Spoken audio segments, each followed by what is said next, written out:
السلام عليكم ورحمة الله وبركاته. بسم الله، الحمد لله، والصلاة والسلام الأتمان الأكملان على خير خلق الله نبينا محمد وعلى آله وصحبه ومن والاه. عباد الله، ishimwe nkuzo bikwiriye Allah subhanahu wa ta'ala, amahoro n'imigisha ibisakari ku basozerejenwa n'abahanuzi nabiyina Muhammadin sallallahu alayhi wa sallam, nabiwe n'abasangira ngendo be n'abamukurikiye abazakomeza kumukurikira kuzageza ku munsi w'imperuka. Dusaba Allah subhanahu wa ta'ala ko twese yadushyira muri abo ngabo, Allahumma amin. Ibadallah, bagaragu ba Allah subhanahu wa ta'ala, dukomeje hamwe kurebera hamwe amasomo aboneka mu gitabo Al-Kabair, igitabo ibyaha bikuru, igitabo cya Sheikh مؤرخ الإسلام النقاد الحافظ شمس الدين أبو عبد الله محمد بن أحمد ابن عثمان ابن قيماز الذهبي رحمه الله تعالى. الله سبحانه وتعالى مجرمه. igitabo bagaragu Allah subhanahu wa ta'ala yanditse ashiramo ibyaha 70 bikuru mu Islam, ibyaha 70 bikuru kuruta ibindi mu Islam.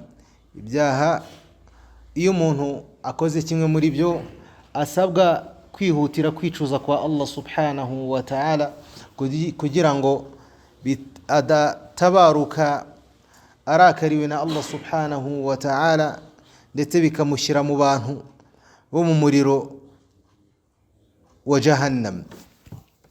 Twagarukiye bagaragu wa Allah subhanahu wa ta'ala ku cyaha gikuru cya 11 aricyo umwanditsi yise al-liwat, ubutinganyi.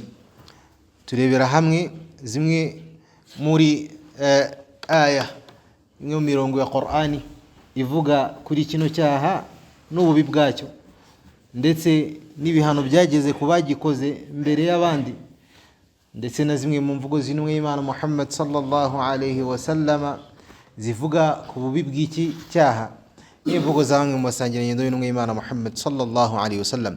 Twagarukiye aho umwanditsi rahimahullahu ta'ala Sheikh al-Dhahabi agira ati: waja'a rajulun ila al-imam Ahmad, kubigendanye na murdan cyangwa se kwirinda icyaha cy'ubutinganyi cyane, kugeza ubwo abamenyi birindaga n'abana b'abahungu bashobora kuba bakekwaho, umuntu ashobora kuba yagukekera ko mwakorana ubutinganyi. Abana b'abahungu beza bafite amasura meza, umuntu ashobora kuba yagutekekera ko wakorana nabo ubusambanyi cyangwa se wakorana nabo ubutinganyi. Qala rahimahullahu ta'ala: waja'a rajulun ila al-imam Ahmad, umugabo umwe yaje kwa Imamu Ahmad. Imamu Ahmad numwe mu bamenyi b'Abayisilamu, Abu Abdillah uzwi cyane, ndetse unafite madhhabu muri madhahib fiqhiyya, abantu bakurikira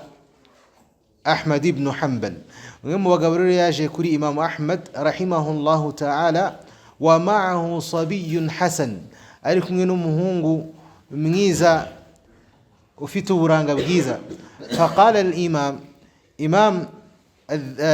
Ahmad aramubwira ati: ma hadha minka, ambwira ati uyu nguyu niki cyawe. Abazaho umugabo ati: uyu musore cyangwa se uyu mwana muri kumwe niki cyawe? Qala ibn ukhti, aramusubiza ati: uyu ni umwishwa wanjye. Qala la taji'u bihi ilayna marratan ukhra, aramubwira ati: uramenye ntuzigere wongera kumuzana na rimwe iwacu uje kutureba. Wala tamshi ma'ahu, ndetse ntukagendane nawe mu nzira. Li alla yadhunnu bika man la ya'rifuka wala ya'rifuhu su'an, kugira ngo atazagira ugukekera utakuzi, atazagukekera ikibi ndetse nawe akakimukekera uyu mwana. Waruwiya, nanone bivugwa ko abantu bo ku gihe cya Abdul Qais, abantu itsinda ryari rihagarariye abantu ba Abdul Qais, itsinda ryari rihagarariye aba bene Abdul Qais ryaje kunumwa Imana Muhammad sallallahu alayhi wasallam. Wa kana fihim amrat, hakaba hari harimo umwe mu basore beza, Hasan alwajhi, umusore mwiza ugaragara neza. Fa ajlasahu an-nabiy sallallahu alayhi wasallam, Imana imwicaza khalfa dhahrihi, nyuma y'umugongo wayo. Wa qala innama kanat fitnatu Dawud alayhi السلام min an-nadhari. Imana iravuga iti nyuma yo kumwicaza inyuma, ibwira abasangirangendo bayiti mu by'ukuri ikigeragezo cya Dawud alayhi salatu wassalam cyatewe no kureba, yagitewe no kureba. Iyi mvugo abamenyi bavuga yuko nka Al-Albani rahimahullahu ta'ala fi silsilati ad-da'ifa, bitabo cya silsilatu ad-da'ifa, avuga ko iyi mvugo ari mawdu', ari impimbano, ntabwo intumwa y'Imana Muhammad sallallahu alaihi wasallam yigeze yivuga, nubwo bwose Dhahabi yizanye mu gitabo cye. Qala rahimahullahu ta'ala wa anshadu shi'ra, hanyuma hari n'ibisigo byavuzwe aho bagize bati kullu al-hawadithi mabda'uha min an-nadhari wa mu'dhamu an-nari min mustasghiri ash-sharari.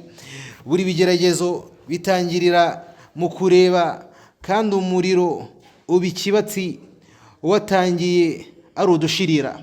Buri kigeragezo, buriya ikigeragezo cyose kigendanye n'ubusambanyi gitangirira mu kureba. Umuntu abona yuko ari ibintu bisanzwe, agatangira kureba ibyo abona ko bidafite ikibazo, ariko umusizi ahanga akakwibutsa kubwira ko umuriro nawo uza kuba ikibatsi nyuma yuko uba watangiye ari udushirira duto duto cyangwa se dukeya.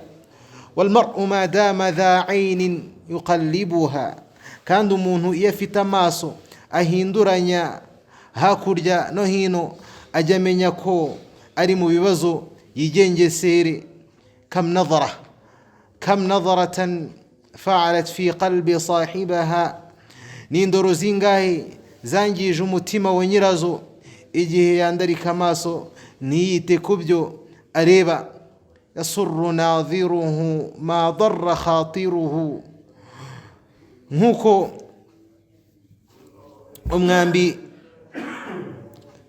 umwambi usohoka mu mutana ukica kandi utakiri ku muheto, umuntu ashimishwa n'ibyo areba kandi biri kumwangiza ibitekerezo. Nta mpamvu yo guha intebe ibyishimo biherekejwe n'ibibazo. Uyu musizi arimo aratubwira ko kureba, nubwo abantu babibona bakabona ntacyo bibitwaye, umuntu atangira areba abambaye ubusa, agatangira areba abantu abona ko ntacyo bimubwiye, nta nicyo bimutwaye, bikazamukururira kuzakora ikintu kidakwiriye ndetse kimugayisha. Qala rahimahullahu ta'ala wa kana yuqalu an-nadharu baridu az-zina wa fil hadithi. Umwanditsi rahimahullahu ta'ala arakomeza agira ati kandi byajyaga bivugwa ko ukureba ari ubutumwa bw'ubusambanyi. Umuntu kureba ibyo adakwiriye kureba, ibyo ngibyo ni ubutumwa bumukururira kuba yakora ubusambanyi. Wa fil hadithi, no muri hadithi intumwa y'Imana iragira iti an-nadharu sahmu masmumun, ti mu by'ukuri kureba n'umuheto kureba n'umwambi ufite ubumara. min sihami iblis, mu myambi ya iblis ya shaytan. faman tarakahu lillahi, uzabireka kubera Allah subhanahu wa ta'ala, awratha Allahu qalbah halawata, Allah subhanahu wa ta'ala zamuha umutima wo kuryoherwa na ibada no kugaragira Allah subhanahu wa ta'ala. yajiduha ila yawmi alqiyamati, kuzageza ku munsi meruka. wal ulama'u amen ya hadithi na wakavuga ki hadithi atari impamo kunumwa y'Imana Muhammad sallallahu alayhi wasallam, nubwo Dhahabi yayizanye mu gitabo cye. Qala rahimahullahu ta'ala faslun, umwanditsi Allah subhanahu wa ta'ala Allah mugirire muhora komeza agira ati fi uqubati man amkana min nafsihi ta'i'a, igihano cy'uwumvira irari rye. Buri muntu wese agira irari ry'umutima, akagira ibyo yifuza, ariko umuntu agayirwa iyo yabishyize mu bikorwa.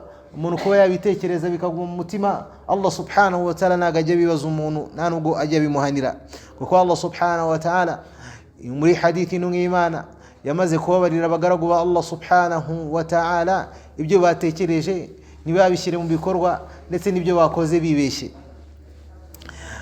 Wa an Khalid ibn al-Walid, iki kigo rero kiravuga ku bigendanye n'umuntu ushobora kuba yagira irari hanyuma akaryumvira akarishyira mu bikorwa.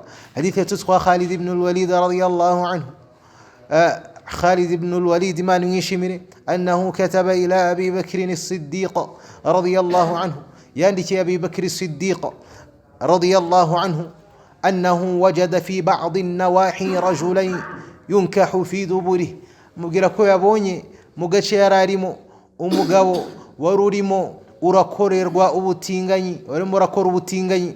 Fastashara Abu Bakr as-sahaba radiyallahu anhu, maze Abu Bakr ubwo yari yumvishe iki kintu gitangaje kuri aba bantu bakoze ubutinganyi, istashara, iki gihe Abu Bakr as-Siddiq niwe wari umuyobozi, wari umusigire n'Imana Muhammad sallallahu alaihi wasallam, nyuma y'uko n'Imana yari yaratabarutse. Fastashara as-sahaba, maze agisha inama bagenzi be babasangiranye n'Imana Muhammad sallallahu alaihi wasallam ku cyo bakorera uyu muntu wakoze ubutinganyi. Faqala Ali ibn Abi Talib radiyallahu anhu, Ali ibn Abi Talib abwira Abu Bakr as-Siddiq, aramubwira ati inna hadha dhanbun la ya'maluhu illa ummatan wahida qawm Lut, ati mu byukuri iki cyaha ni cyaha kidakorwa cyangwa se kitigeze gikorwa n'abandi abari bo bose uretse abantu bo ku gihe cya Lut gusa. وقد أعلمنا الله تعالى بما صنع بهم, kandi Allah subhanahu wa ta'ala yamaze kutubwira anatwereka ibyo yabakoreye ubwo bakoraga iki cyaha. Ara an yuhraqa bin nar, Ali agendeye ku buryo aba bantu bahanwe ku gihe cya Lut. Muri bukamunangiriro z'iri somo twabonye ko Allah subhanahu wa ta'ala abantu ku gihe cya Lut yafashe agace bari batuyemo aragaterura arakazamura hanyuma kagejeje hejuru arakubika. Si nibyo gusa, Allah borohereza abamishamo amabuye avuye mu muriro wa jahannama yaka. Ali aravuga ati nanjye ndabona ko uyu muntu yatwikwa n'umuriro.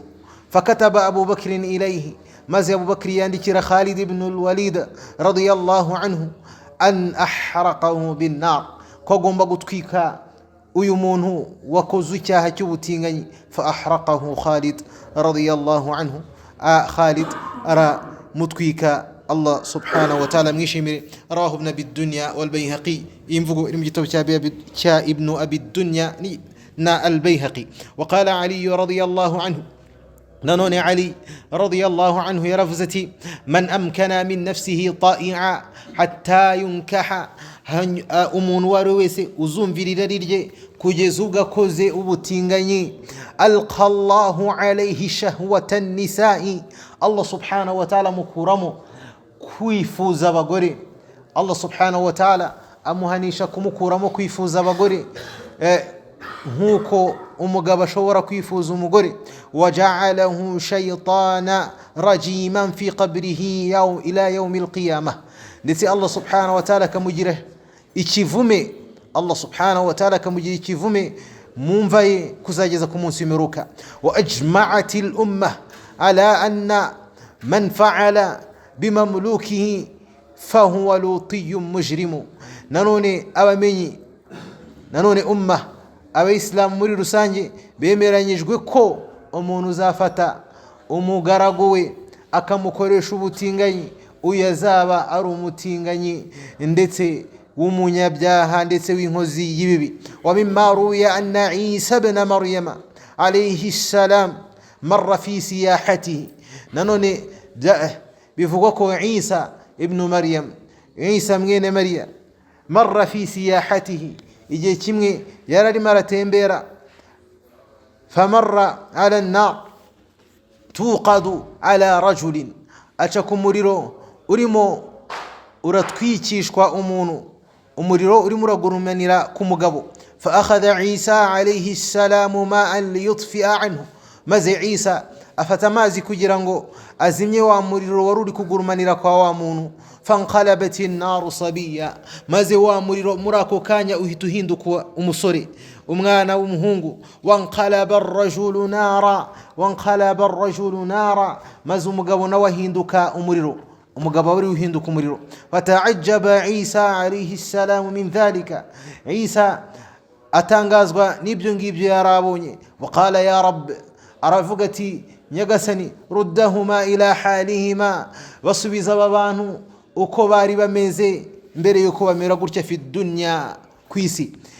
was'alahuma an khabarihima, kugira ngo mbabaze inkuru yabo. fa ahyahuma Allah ta'ala, Allah subhanahu wa ta'ala rongera baha ubuzima. fa idahuma rajulun wa sabi, maze Isa alayhi salatu wassalam asanga n'umugabo n'umusore. faqala lahuma Isa arababaza ati ma khabarukuma, nihe nkuru yanyu? kama ma khabarukuma. faqala ar-rajulu ya ruha Allah, umugabo abwira Isa alayhi salatu wassalam ati yewe roho ya Allah, inni kuntu fi dunya, mu by'ukuri njyewe kwisi nari narageragereshejwe, mubtala bihubbi hadha as-sabi, narageragereshejwe gukunda uyu musore. fahamalatni shahwa an fa'altu bihi al-fahisha, mazira riryanjye rinkururira kuba namutinga. falamma amutu, maze gupfa. wamata as-sabiyu, n'uyu musore apfuye. sira nara, yahinduwe umuriro. yahriquni marra, akanyotsa akanantwika inshuro imwe. wa asiru nara, maze nanjye nkahindurwa umuriro. ahriquhu marra, nkamwotsa nkanamutwika ikindi gihe. fahadha adhabuna ila yawmi alqiyamati, iki nicyo gihano cyacu kuzageza ku munsi w'imperuka. ونسأله العفو والعافية والتوفيق لما يحب ويرضى. turasaba Allah subhanahu wa ta'ala ko yaduha kuturinda kuba mu bantu bageragezwa bagakora iki cyaha, ndetse Allah subhanahu wa ta'ala akadushoboza gukora ibyo yishimiye ndetse anakunda. qala rahimahullahu ta'ala faslun, ikigwa. umwanditsi aravuga ati ikigwa yultahaqu bil liwati ityanu al mar'ati fi duburiha, nanone ibifatwa nk'ubutinganyi harimo kuba umugabo yabonana n'umugore we, kabone n'ubwo baba umugore we bashakanye, bakaba babonana aho bitagenewe, bakabonana mu mwanya Allah subhanahu wa ta'ala atagenewe ko bagomba kubonana, ari wo mwanya w'inyuma, uvamo umwanda.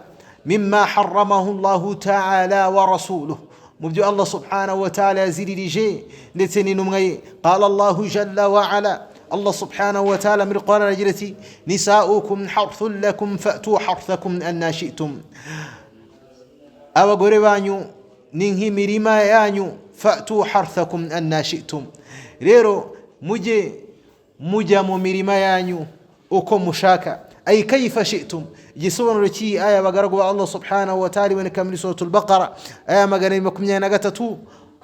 igisobanuro cyayo umwanditsi aragira ati kayfa shi'tum, mujya mu mirima yanyu uko mushatse. muqbilina wa mudbirin, mwaba muciye imbere cyangwa se inyuma, ariko mukabikorera mu mwanya Allah subhanahu wa ta'ala yagennye. no kuvuga ngo uburyo muzabikoramo bwose murabwemerewe, igihe cyose muzabikorera mu nzira Allah subhanahu wa ta'ala yagennye kariyo igomba kunyuzwamo icyo gikorwa. wa sababu nuzuli hadhihi al-aya, n'impamvu yo kugira ngo iyi aya tumaze gusoma imanurirwe n'umwe Imana Muhammad sallallahu alayhi wasallam. anna al-yahuda fi zamani an-nabiy sallallahu alayhi wasallam, nuko abayahudi bo ku gihe cy'umwe Imana Muhammad sallallahu alayhi wasallam kanu yaquluna idha ata ar-rajulu imra'atahu, bajya bavuga ati umugabo yabonanye n'umugore we min duburiha fi qubuliha, amuturutse inyuma ariko agashyira mu mwanya w'imbere Allah subhanahu wa ta'ala yagenwe kugomba gukorerwamo icyo gikorwa. ahwal jaa alwaladu ahwalu, umwana aza areba imirari. iyo Allah subhanahu wa ta'ala bahaye kubyara, umwana aza areba imirari. iyo umugabo akoze igikorwa cyo gutera akabariro n'umugore we aturutse inyuma ariko agashyira mu mwanya wabugenewe, abyara umwana ureba imirari. Niko abayahudi bajyaga bavuga. Fasala ashabu nabii sallallahu alayhi wasallam an dhalika, maze abasanganye ndo n'Imana bayibaza ibigendanye n'ibyo. Fanzala Allahu hadhihi al-aya takdhiban lahum, Allah subhanahu wa ta'ala amanurino aya ababeshyuza n'abahinyuza avuga ati abagore banyu mwashatse ni nk'umurima wanyu mukwiriye kwinjiramo mu buryo mushaka uko ariko kose, mu gihe mushyira aho Allah subhanahu wa ta'ala yagennye ko mugomba gushyira. وفي رواية اتقوا الدبر والحيض، نمو يندي فوق بقرق الله سبحانه وتعالى إنه إيمان محمد صلى الله عليه وسلم يأتينا الترمذي نا أحمد نا الألباني رحمه الله تعالى فوق كريم فوق نزيزة إنه إيمان رفزي اتقوا الدبر والحيض، أتمتيني مبوشيشكي كوانا نبا قربانيو mukabonanira nabo mu mwanya w'inyuma uva mu mwanda Allah subhanahu wa ta'ala atagennye kugomba gukorerwamo icyo gikorwa. Wal haida, mubirinde kubonana nabo muri uwo mwanya, munirinde kubonana nabo igihe bari mu mihango. Wa qawluhu fi simamin wahidi ay fi mawdi'in wahidi wa huwa al-farj, no kuvuga muri aya Allah subhanahu wa ta'ala avuga ko abagore ari imirima yacu, nuko tugomba kubonana nabo fi mawdi al-harthi, mu mwanya ubonekamo umusaruro. Umwanya ubonekamo umusaruro rero uzwi ni umwanya Allah subhanahu wa ta'ala yashyizeho w'imbere w'igice cy'imbere ku mugore. Ni nawo mwanya mawdi'u mazra'i, ni umwanya wo guhingamo umuntu ashakishamo urubyaro. Wa amma duburu, naho umwanya w'inyuma, fa innahu mahallu najs, ni umwanya w'umwanda. Wa dhalika khabithun mustaqdhar, ni umwanya ugomba kwirindwa. Wa qad rawa Abu Hurairah radiyallahu anhu, na Abi Hurairah Imana imwishimire yakiri hadithi yaturutse ku ntumwa y'Imana Muhammad sallallahu alayhi wa sallam annahu qala, intumwa y'Imana Muhammad sallallahu alayhi wa sallam yaravuze iti: man ata haida aw imra'atan fi duburiha أو كاهنا فقد كفر بما أنزل على محمد صلى الله عليه وسلم. مري حديث يأتيروي نا الترمذي نتنا ابن ماجه وبتبوزاب السنن نا الألباني رحمه الله تعالى في المشكات أفغاكيم فوقو أريمهمو نمو يتوشي الإرواء نغيما نرفزتي من أتى حائضا ومن ويسي ومقابوزاونا نمو قروي أريمو ميهانغو أري مميهانغو aw imra'atan fi duburiha, cyangwa se akabonana n'umugore we babonaniye mu mwanya w'inyuma. Aw kahinan, cyangwa se akajya ku mupfumu. Faqad kafara bima unzila ala Muhammad, uyu nguyu azaba hakanye ubutumwa bwohererejwe Muhammad, cyangwa se Muhammad sallallahu alayhi wa sallam yajazanye. Kandi umuntu hakanye ubutumwa bwa Muhammad, uyu nguyu ababaye kafir, أواي أمهكني والله سبحانه ينبري الله سبحانه وتعالى. قال الشيخ عبد العزيز ابن باز رحمه الله تعالى، شيخ عبد العزيز الله سبحانه وتعالى مجرر مه معلقا على هذا نافقك بجندا ينشيشها أرجلتي إتيان المرأة في دبورها، umugabo kuba yabonana n'umugore bakabonanira mu mwanya w'inyuma Allah subhanahu wa ta'ala tajennye min kaba'iri dhunub. Ibingibi ni kimwe mu byaha bikuru, likawunihi mukhalifan liqawlihi subhanahu wa ta'ala, kubera ko binyuranye binabusanye n'imvugo y'Imana Muhammad sallallahu alayhi wasallam twabonye ruguru: nisaukum harthul lakum, abagore banyu ni imirima yanyu, mujye mwinjira mu mirima yanyu uko mushatse ariko mu mwanya w'imbere. Ariko man taba Allahu alayhi, shekha akomeza agira ati nanone intumwa y'Imana yaravuze iti: mal'unu man ata imra'atahu fi duburiha, ni kivume uyu muntu uzabonana n'umugore we akabonana nawe mu mwanya utarawugenwe ko bagomba kubonaniramo, umwanya w'inyuma. wa man taba Allahu alayhi, bagaragu Allah subhanahu wa ta'ala.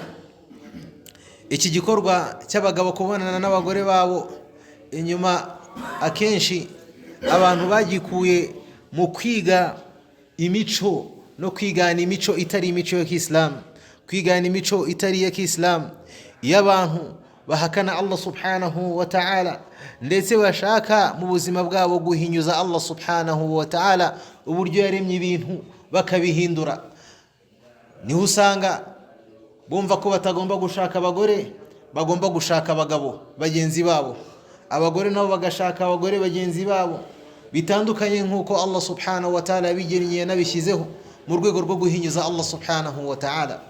Ni nguko babonana n'abagore babo inyuma, ntibabonanire n'abagore babo imbere, bashaka guhinyuza Allah subhanahu wa ta'ala.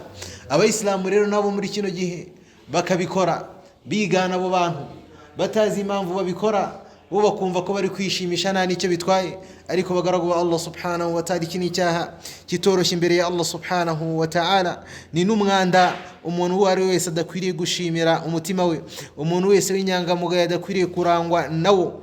Waman taba taba Allahu alayhi, nuzicuza Allah subhanahu wa ta'ala azamubabarira, kubera yuko Allah subhanahu wa ta'ala aragira ati watubu ila Allahi jami'a ayyuhal mu'minuna la'allakum tuflihun. Nimwicuze ko Allah subhanahu wa ta'ala yemwe abemeye mwese harubwo mwazarokoka ibihano bya Allah subhanahu wa ta'ala. Wa qawlu an-nabiy sallallahu alayhi wa sallam, nimvugo y'Imana Muhammad sallallahu alayhi wa sallam igira iti at-tawbatu tajubbu ma qablaha, kwicuza kusiba ibyo umuntu yakoze mbere yuko kwicuza. Faman jama'a imra'atahu wa hiya haidha, mbere yuko turangiza nanone man jama'a imra'atahu الذهبي aragira uzabonana n'umugore we wa hiya haidu, ari mu mihango, au jama'aha fi duburiha, cyangwa se bakabonana mu mwanya utarawugenwe, ari wo mwanya w'inyuma, fahuwa mal'unun, wazaba ari ikivume, wa dakhilun fi hadha alwa'id alshadid, ndetse azaninjira mu gisobanuro cy'ibi bihano Allah subhanahu wa ta'ala yashyiriyeho bikomeye aba bantu bakora ibi byaha. Wakadha idha ataka hinan, nko nguko bizagenda ku muntu wagiye ku mupfumu, wa huwa almunajjim, umupfumu wari wese yaburaguza umutwe cyangwa sutera inzuzi, avuga ko azi ubumenyi bw'ibizaza, kubera ko ubumenyi bw'ibizaza nibitagaragara bizwi na Allah subhanahu wa ta'ala gusa, nta wundi muntu nta n'ikindi kiremwa cya Allah subhanahu wa ta'ala kibizi. وكثير من الجهال, mwanditsi rahimahullahu ta'ala Allah mujirire muwarakom ezagirati, benshi mu bantu binjiji waqi'una fi hadhihi almaasi, bagwa muri bino byaha tumaze kuvuga. Wadhalika min qillati ma'rifatihim, ibi bikaterwa no kuba bana ari ubumenyi bwabo bukeya baba bafite, cyangwa se ari ukubera ubujiji bwabo ari bwo butuma bagwa muri ibi ngibi.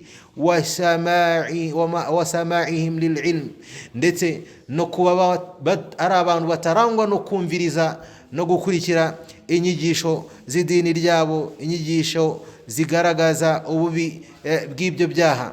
Walidhalika qala Abu Dardai, niyo mpamvu Abu Dardai musangira nyendo y'Imana Muhammad sallallahu alayhi wasallam yavuze ati kun aliman aw muta'allima, ba ushaka ubumenyi bawigisha abantu umumenyi, wigisha abantu ubumenyi, aw muta'allima cyangwa se ubushaka, aw mustami'an cyangwa se ubwumviriza, aw muhibban cyangwa se ubukunda. Wala takunil khamis, uramenye ntuzigera umuntu wa gatanu. Fatahlak, hanyuma ukorama. Wa huwa alladhi la ya'lamu, wa gatanu ni wa wundi utazi, utiga, udashaka kubumenyi, ni wa wundi utari umumenyi. Wala yata'allam, ntanige. Wala yastami', ntanumviriza ubumenyi. Wala yuhibbu man ya'malu dhalika, ntanakunde abashaka ubumenyi.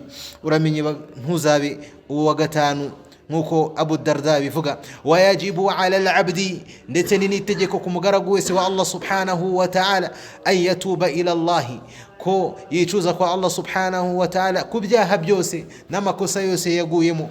Wa yas'alu Allah al-'afwa, agasaba Allah subhanahu wa ta'ala imbabazi. Amma madha minhu, kubyo yakoze atazi kubera ubujiji, ndetse agasaba Allah subhanahu wa ta'ala ko yamuha nanone kuzakora ibyiza nyuma yaho ngaho. Allahumma inna nas'aluka al-'afwa, yagasani turagusaba ko watubabarira, wal afiya, ndetse ukanaduha ubuzima bwiza ha kwisi butarangwamo n'ibyaha no ku munsi w'imperuka. Innaka arhamur rahimin, mu byukuri niwe nyiri imbabazi. Wala alla fi hadhihi kifaya, wallahu ta'ala a'la wa a'lamu.